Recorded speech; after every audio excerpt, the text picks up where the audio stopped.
Good morning. The topic for today online class is microsporogenesis. Microsporogenesis. This word is made up of two terms, microspore and genesis. Microspore means pollen grain and genesis means formation. That means formation of microspore is known as microsporogenesis. Microsporogenesis दो term के मिलने से बना है, एक microspore दूसरा genesis. Microspore means होता है पोलन ग्रेन, परागकण, और जेनेसिस मीन्स फॉर्मेशन, निर्माण। दैट मीन्स परागकण के निर्माण को, माइक्रोस्पोर के निर्माण को, पोलन ग्रेन के निर्माण को माइक्रोस्पोरोजेनेसिस कहते हैं। माइक्रोस्पोर जिस रचना में बनती है उस रचना को हम एंथर या माइक्रोस्पोरेंजियम कहते हैं। Microspore producing structure is termed as microsporangium और पोलन ग्रेन और एंथर।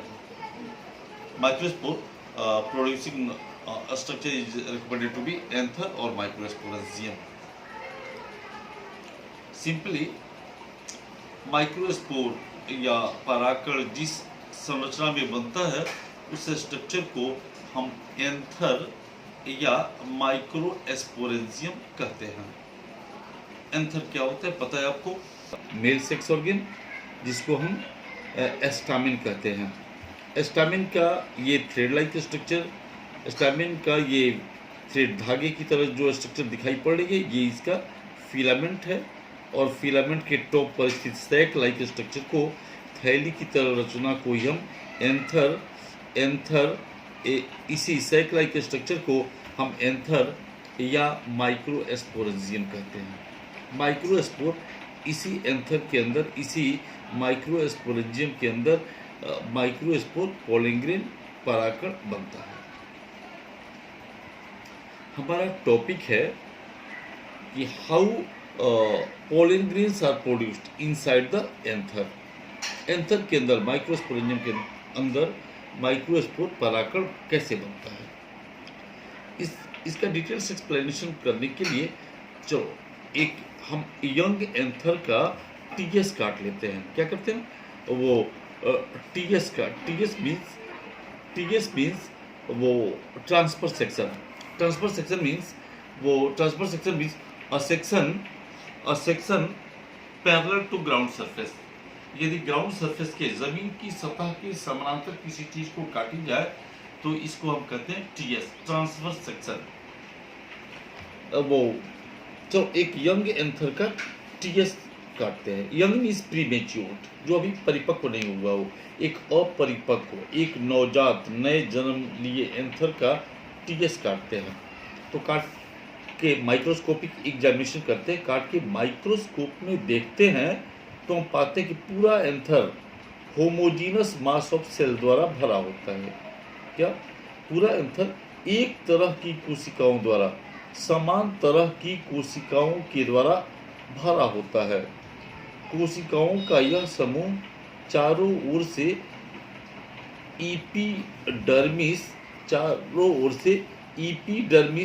एपिडर्मिस नामक इस लेयर के द्वारा, चारों ओर से एपिडर्मिस नामक लेयर के द्वारा घिरा होता है। बट ऑन गेट मैच्योरिटी, ये तो यंग एंथर का टीएस काटा था तो ऐसा दिखता है।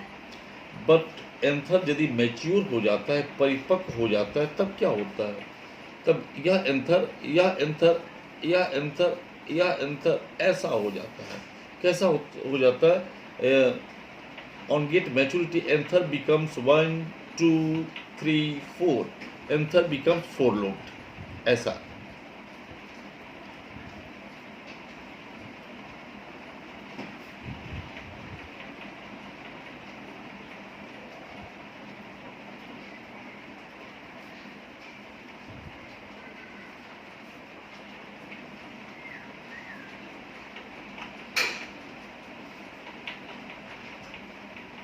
इस ढंग का हो जाता है।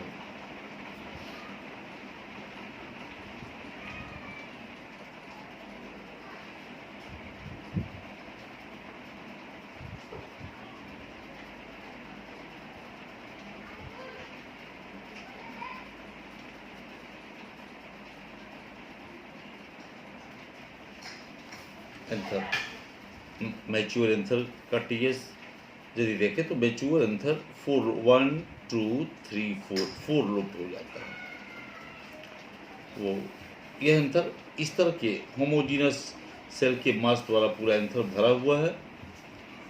एंथर के हाइपोडर्मल रीजन में, यानी ये एपिडर्मिस के नीचे वाले रीजन की कोई एक सेल अन्य सेल्स की अपेक्षा साइज में बड़ी हो जाती है। एपिडर्मिस के नीचे की कोई भी सेल अन्य सेल की अपेक्षा साइज में बड़ी हो जाती है। इसका न्यूक्लियस अधिक स्पष्ट दिखाई पड़ने लगता है, जैसे कि दिख रहा है। न्यूक्लियस अधिक मोर डिस्टिंक्ट हो जाता है। साइटोप्लाज्म डेंस हो जाता है, साइटोप्लाज्म घना गाढ़ा हो जाता है। यानी this cell shows some differences with their neighbour cells. ये सेल अपने आसपास की सेल से थोड़ी भिन्न दिखाई पड़ने लगती है। इस डिफर से दिख रही सेल को, इस थोड़ी सी अलग दिख रही सेल को आर्कीस्पोरियल इनिशियल कहते हैं। क्या बोलते हैं? आर्कीस्पोरियल इनिशियल कहते हैं। इनिशियल कहाँ? ईच लोब में, एंथर के प्रत्येक लोब में, इसमें प्रत्येक लोब में एक बन जाता है। एक लोब में हम लोग दिखाए हुए हैं, ऐसे बनता है चारों लोब में, प्रत्येक लोब में बन जाता है। अब क्या होता है? अब इसमें आर्कीस्पोरियल इनिशियल में डिवीजन होता है। क्या होता है? डिवीजन होता है। कैसा डिवीजन होता है? इसी के दूसरे लोग के आर्कीस्पोरियल इनिशियल में दिखा रहे हैं डिवीजन कैसा होता है। यह है आर्कीस्पोरियल इनिशियल। आर्कीस्पोरियल इनिशियल में इस ढंग का डिवीजन होता है। इस ढंग का, किस ढंग का? आर्कीस्पोरियल इनिशियल के पेरीफेरी के पैरेलल डिवीजन होता है।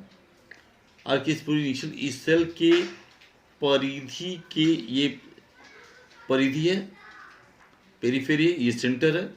ये परिधि के, सेल के परिधि के समानांतर, देखो सेल के परिधि के समानांतर डिवीजन होता है। इस तरह के डिवीजन को कहते हैं पेरिक्लिनल डिवीजन। यानी आर्कीस्पोरियल इनिशियल में क्या होता है? पेरिक्लिनल डिवीजन होता है। पेरिक्लिनल डिवीजन होता है। आर्कीस्पोरियल इनिशियल में क्या होता है? Periclinal division. तो पेरिक्लिनल डिवीजन कहते किसको है? और division parallel to periphery of the cell, वह डिवीजन जो सेल के पेरीफेरी के समानांतर होता हो। सेल के परिधि के समानांतर होने वाले डिवीजन को पेरिक्लिनल डिवीजन कहते हैं। रिजल्टिंग फॉर्मेशन ऑफ 2 जोन, जिसके कारण 2 जोन बनता है। एक बनता है पीपीआई और एक बनता है पीएससी। 2 रीजन बनता है। कौन? PPI, primary parietal initial, notes में लिखा हुआ है, और दूसरा पीएससी, प्राइमरी एस्पोरोजिनस सेल। फिर क्या होता है? फिर पीपीआई में एक बार फिर से पेरिक्लिनल डिवीजन होता है। PPI is again followed by periclinal and anticlinal division. PPI में फिर पेरिक्लिनल और एंटीक्लिनल डिवीजन होता है। पेरिक्लिनल एंड एंटीक्लिनल डिवीजन होता है। पेरिक्लिनल परिधि के समानांतर डिवीजन होता है पीपीआई में, और एंटीक्लिनल डिवीजन भी होता है। एंटीक्लिनल डिवीजन कहते हैं और division at right angle to the cell. Division at right angle to the cell, cell के 90 डिग्री के एंगल पर, सेल के समकोण पर 90 डिग्री के एंगल पर डिवीजन होता हो, तो इस तरह के डिवीजन को कहते हैं एंटीक्लिनल डिवीजन। जो भी हो, आउटर रीजन में, यानी पीपीआई में ही पेरिक्लिनल डिवीजन और इसी में एंटीक्लिनल डिवीजन होता है। पीपीआई में पेरिक्लिनल और एंटीक्लिनल डिवीजन हो रहा है, जाहिर सी बात है कुछ बनेगा। क्या बनेगा? हाँ, ये पीपीआई वाला रीजन पेरिक्लिनल और वेंट्रिकल डिवीजन के कारण ये पीपीआई वाला रीजन डिवाइड होके एंथर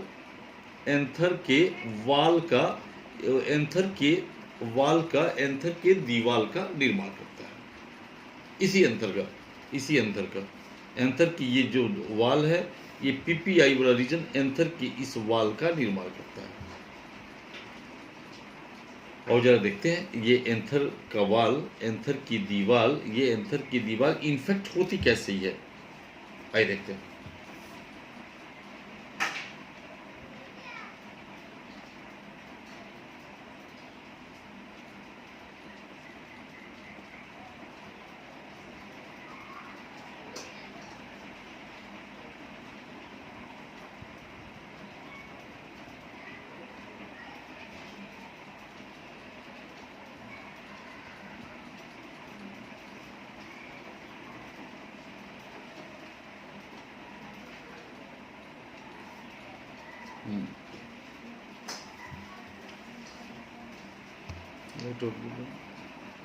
तो थोड़ा वो ये 4 लेयर का बना होता है, जैसा कि दिख भी रहा है। और कौन सा लेयर दिख रहा है? ये एक आउटर लेयर जिसको हमने एपिडर्मिस, उसके नीचे की एक और लेयर जिसको हम लोग कह रहे हैं इंडोथेसियम, फिर middle layer and at last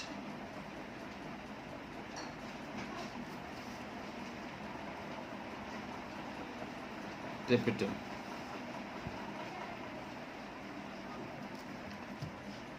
वाल 4 लेयर्स का बना होता है, एपिडर्मिस, इंडोथेसियम, मिडिल लेयर और टेप्टम। नाउ फर्स्ट एपिडर्मिस, जैसा कि हमको दिख रहा है एपिडर्मिस, इसका position outer most layer, position anther की सबसे बाहरी परत है, outer most layer. Number of layer, कितने लेयर का है ये? 1 लेयर का है, 1 लेयर ऑफ सेल का बना है। Number of layer 1। Type of cell thin walled cells है। प्रीवियस क्लास में यानी 11th क्लास में हम लोगों ने पढ़ा है कि थीन वॉल्ड सेल को क्या बोलते हैं? Parenchyma.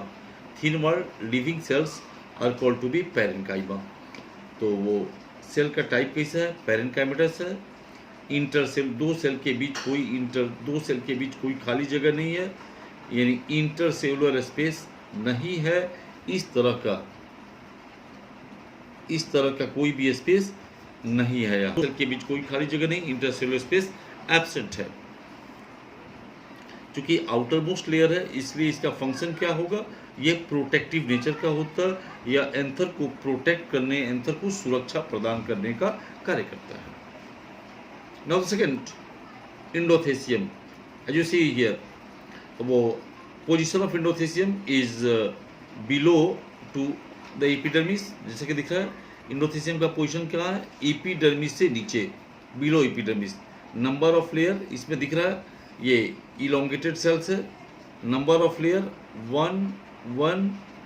1 cells are radially elongated. इसकी सेल्स, इंडोथेसियम की कोशिकाएं लंबी होती हैं, इसकी कोशिकाएं लंबी होती है। और इस पर इस तरह का जो स्ट्रक्चर दिख रहा है इसको फाइब्रस बैंड बोलते हैं। फाइब्रस बैंड, ये फाइब्रस बैंड एंथर के डेhiscence में एंथर वाल को मैच्योरिटी के बाद ब्रेक करने में, रप्चर करने में हेल्प करता है। वो इंडोथेसियम के बीच में भी कोई इंटरसेलुलर स्पेस नहीं है। इंडोथेसियम का फंक्शन है कि on get maturity it helps in dehiscence of the anther wall. वो इंडोथेसियम मैच्योरिटी के बाद एंथर वाल को तोड़ने में मदद करता है, जिसके फलस्वरूप माइक्रोस्पोर को, पॉलन ग्रेन को लिबरेट किया जा सके, बाहर निकाला जा सके। Now third, middle layer, position below endothecium, जैसा कि दिख रहा है इंडोथेसियम के अंदर। और देखो यहाँ ये मिडिल लेयर की सेल 2 to 3 लेयर में बनी होती है। ऐसे अभी यहाँ 2 लेयर दिखाई पड़ रहा है, लेकिन ये नंबर ऑफ लेयर इसमें होता है 2 to 3, 1 2 यहाँ दिख भी रहा है, 2 to 3 लेयर का मिडिल लेयर वो बना होता है। इसकी भी सेल पैरेन्काइमेटस होती है, इसमें भी इंटरसेलुलर स्पेस नहीं होता है। मिडिल लेयर की सेल्स स्टार्च को स्टोर करने का काम करती है। Now the next and last, this one This one is recommended to be tapetum, which is innermost layer of anther wall, and the chief function of tapetum is it provides proper nutrition to the microspore. It provides proper nutrition to the pollen grains. ये tapetum microspore को, परागकण को, pollen grain को nutrition, पोषण, भोजन प्रदान करने का काम करता है।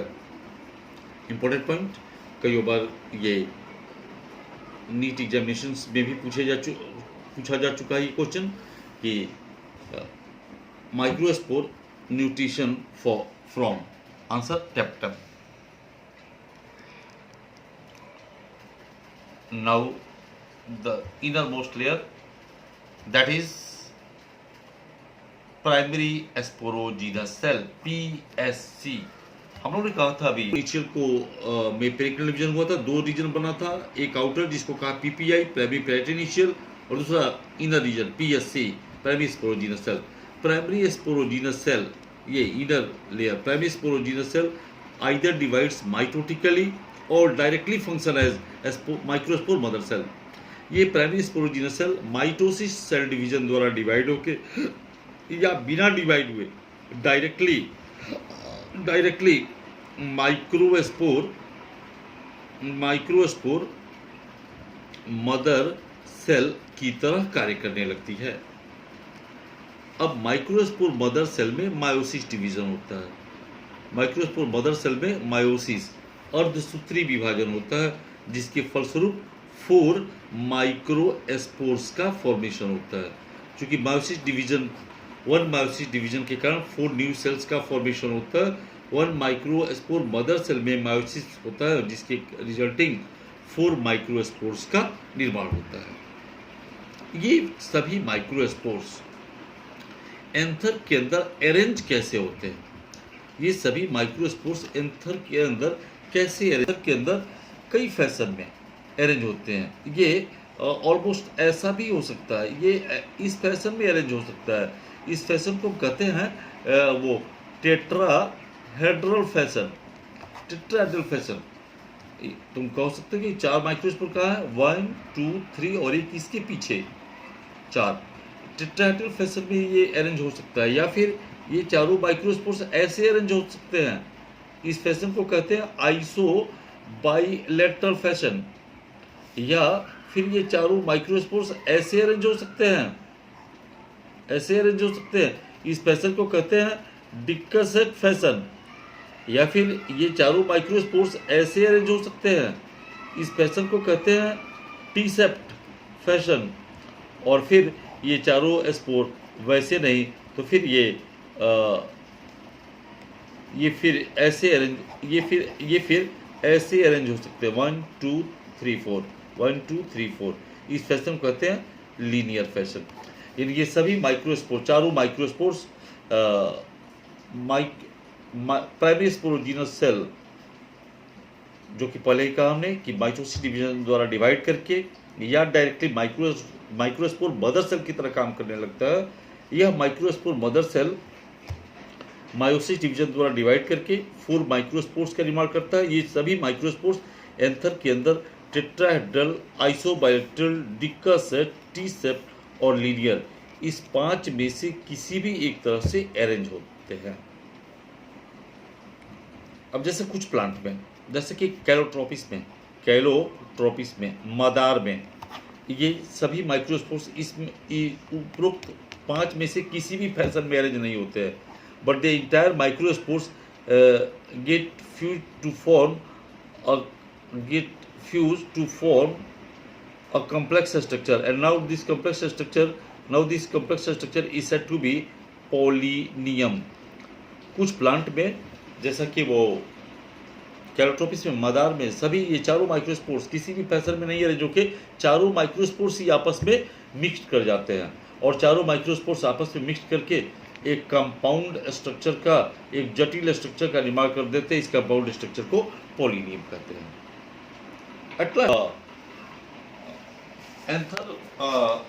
अब एंथर के मैच्योर हो जाने के बाद, एंथर के मैच्योरिटी के बाद एंथर वॉल रप्चर कर जाता है, डेज कर जाता है, टूट जाता है और now pollen grains are liberated out, और फिर पोलन ग्रेन्स बाहर निकल जाते हैं। That's all about microsporogenesis. फिर पोलन ग्रेन का फर्दर क्या होता है, इसकी बात हम लोग नेक्स्ट टॉपिक में करेंगे। Okay, thank you.